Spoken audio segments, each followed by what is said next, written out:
Damn it. ఏంటిటా కుండబద్దలు కొడతా అత్త. నమస్కారం, కుండబద్దలు ప్రేక్షకులకి స్వాగతం. నేను గౌతమ్ కాటా.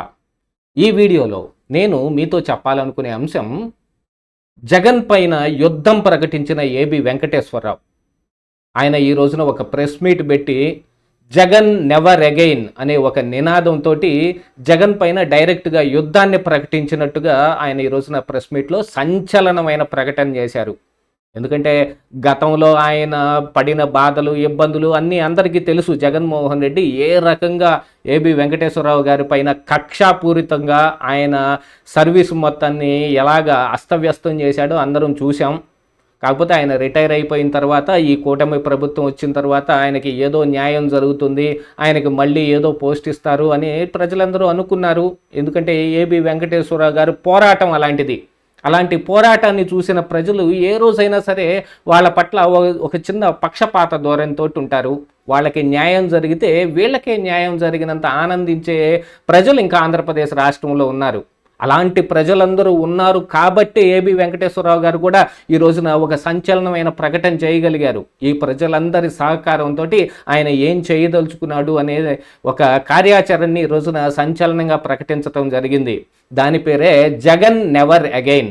ఆయన డైరెక్ట్గా పాలిటిక్స్లోకి వచ్చి పోరాటాలు చేయకపోయినప్పటికీ సామాజిక పరమైన పోరాటాలు చేయడానికి ఆయన ఎప్పుడూ సిద్ధంగా ఉన్నారు అనే విషయాన్ని ఈ రోజున ఆయన కుండ బద్దలు కొట్టినట్టుగా చెప్పారు.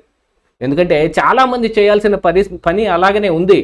అందరూ రాజకీయాల్లోకి వెళ్ళిపోయి అందులో మాత్రమే పోరాటం చేస్తాము, ప్రజాసేవ అంటే రాజకీయం మాత్రమే అనుకునే లాంటి వాళ్ళందరితోటి మనం ఏం చెప్పలేం. కానీ సామాజిక పరంగా చేయవలసిన ప్రక్షాళన ఏదైతే ఉందో దాన్ని ప్రతి ఒక్కళ్ళు చేయాల్సిందే. కుండబద్దలు గత 7.5 సంవత్సరాలుగా చేస్తున్న పని అదే.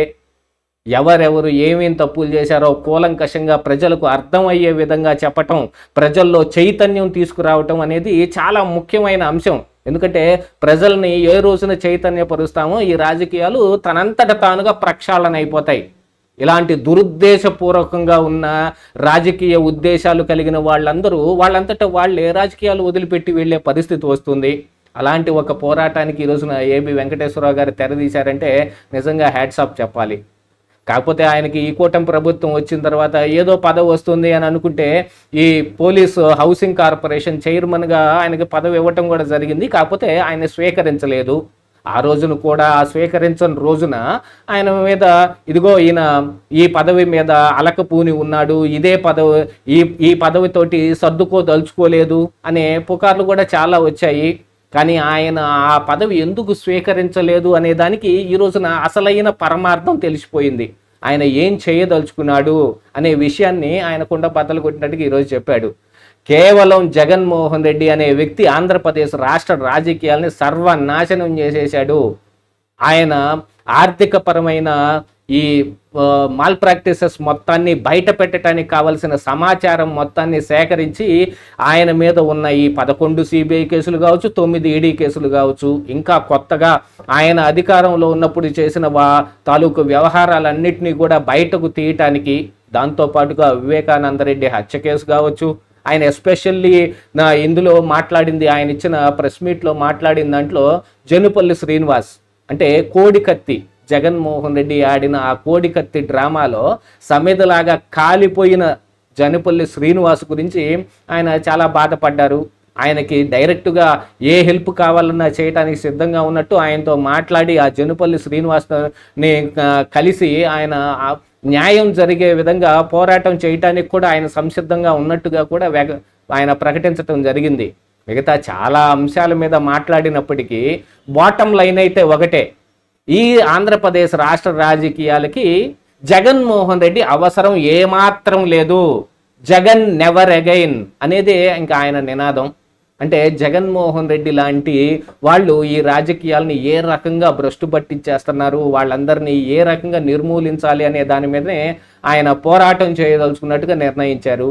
ఏదో పదవి తీసుకొని దాంట్లో నాలుగు డబ్బులు సంపాదించుకోవచ్చు అనే అనుకునే రకం అయితే ఆయన కాదనే తెలిసిపోతుంది. ఆయనకున్న ఇంటెలిజెన్స్ కానీ లేకపోతే ఆయనకున్న ఈ రిసోర్సెస్ని కానీ చాలా రకంగా వాడే అవకాశం ఉంది. ఎందుకంటే ఆయన ఆల్రెడీ పోలీస్ డిపార్ట్మెంట్లో ఐపీఎస్, ఆయన పోలీస్ డిపార్ట్మెంట్లో పనిచేశాడు, ఇంటెలిజెన్స్ చీఫ్గా కూడా చేశాడు. కాబట్టి నార్మల్గా కుండబద్దలు లాంటి వాళ్ళు మిగతా సామాజిక బాధ్యత కలిగిన వాళ్ళు చేసిన పోరాటం కంటే కూడా ఆయన ఇంకా ఎక్కువగా చేయగలుగుతాడు. అటు ప్రభుత్వం వైపు నుంచి ఉండే సహకారాన్ని కానీ లేకపోతే ఆ ప్రభుత్వం ఇంటెలిజెన్స్లో ఏ రకంగా ఇన్ఫర్మేషన్ సాధించాలి, దాన్ని ఏ రకంగా దాన్ని కూలంకషంగా దానికి కావలసిన ఆధారాలు మొత్తం సంపాదించాలి అనేది ఆయనకి తెలిసినంతగా ఇంకెవరికి తెలియదు. అందుకనే ఆయన ఇంటెలిజెన్స్ చీఫ్ కాగలిగారు. కాకపోతే అప్పుడప్పుడు జరిగిన కొన్ని రాజకీయ పరిస్థితుల్లో ఆయన మీద కూడా కొన్ని విమర్శలు రావచ్చు. కాకపోతే అవన్నీ చేసింది జగన్మోహన్ రెడ్డే కదా. వాటన్నిటిని కూడా సమర్థవంతంగా తిప్పికొట్టి జగన్మోహన్ రెడ్డి మీద యుద్ధం ఆయన ఉద్యోగంలో ఉండగానే ప్రకటించి దాంట్లో నిజంగా గెలుపొంది ఆయన పోస్టును ఆయన తిరిగి తెచ్చుకోగలిగాడు.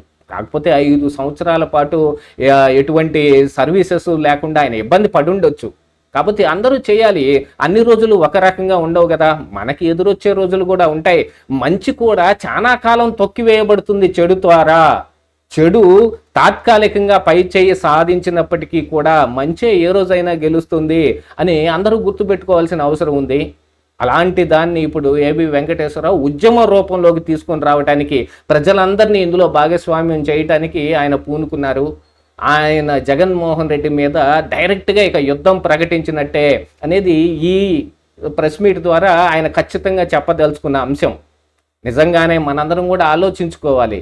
ఇలాంటి జగన్మోహన్ రెడ్డి లాంటి కుటిల యుక్తులు కలిగిన వాళ్ళందరూ రాజకీయాల్లో ఉంటే ఏమైపోతుందో మనం గత 5 సంవత్సరాల్లో జరిగిన విషయాలు మొత్తాన్ని గ్రహించి దాని ద్వారా మనం అర్థం చేసుకున్నాం కూడా. కాబట్టే జగన్మోహన్ రెడ్డికి 11 సీట్లే వచ్చినప్పటికీ కూడా ఇంకా చాలామంది మారాల్సిన అవసరం ఉంది. ఆయనకు కూడా 39 పైచిలుకున శాతం ఓట్లు వచ్చాయి అని అంటే ఇంకా జగన్మోహన్ రెడ్డిని ఆరాధించే వాళ్ళు ఎంతమంది ఉన్నారు? వాళ్ళందరి ద్వారా మళ్ళీ ఆంధ్రప్రదేశ్ రాష్ట్రానికి ఏ రకమైన ఉపద్రవం వచ్చి పడే అవకాశం ఉందోననే భయంతో ఈ రోజున ఆయన ఈ నినాదం తీసుకోవటం జరిగింది. ఆయన తీసుకున్న నినాదంలో ఆయన గెలవాలని, ఆయన పోరాటాన్ని సమర్థవంతంగా సాగించాలని, ఆయనకి ఎటువంటి అవసరమైతే ఏ విషయంలోనైనా మనం చేయగలిగిన, అంటే రాముడికి ఉడత భక్తి సాయంగా ఉడత చేసిన సాయంలాగా మనం కూడా సాయం చేయగలుగుతాం. ఏదో ఒక చిన్న విషయంలోనైనా మనం చేయగలిగేది ఉంటుంది. అలాంటివి సహాయ సహకారాలు అందించడానికి కూడా కుండబద్దలు ఎప్పుడు రెడీగానే ఉంటుంది. ఆల్మోస్ట్ చాలా మంది ఇప్పటికే ఏబి వెంకటేశ్వరరావు గారిని ఫాలో అవుతూ ఆయనకున్న ఈ నాలెడ్జ్ మొత్తాన్ని వాళ్ళు కూడా ఆకలింపు చేసుకుని జగన్ నెవర్ అగైన్ అని ఆయన నినాదాన్ని నిలబెట్టాలని కుండబద్దలు కూడా సమర్థవంతంగా అందరూ పనిచేయాలని కోరుకుంటుంది. ఆయన ఆ పోరాటంలో గ్యారంటీగా విజయం సాధించే దిశగా పయనించాలని కూడా కుండబద్దల అభిమతం. ఆయనకి ఎటువంటి సహాయ సహకారాలు కుండబద్దల నుంచి అవసరమైనా కూడా మేము కూడా ఎప్పుడూ సిద్ధంగానే ఉంటాం. ఇదే ఈరోజు కుండబద్దలు.